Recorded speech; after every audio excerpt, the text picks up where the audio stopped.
sombra dello spino e despertazo caliente.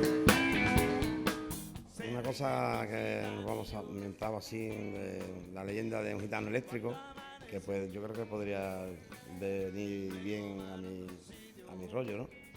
Es una cosa pues de utilizar un poquito más el flamenco y a poco ir electrificándose un poquito más y tal, ¿no? Y después puede haber temas pues, de Raimundo,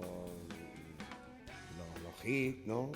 Después, por ejemplo, algún tema de Pata Negra, algunos temas de Hendrix o de los Allman Brothers. No te voy a decir, no exactamente, porque no sabemos todavía, no hemos hecho el repertorio, pero puede haber cosas de estas así, ¿no?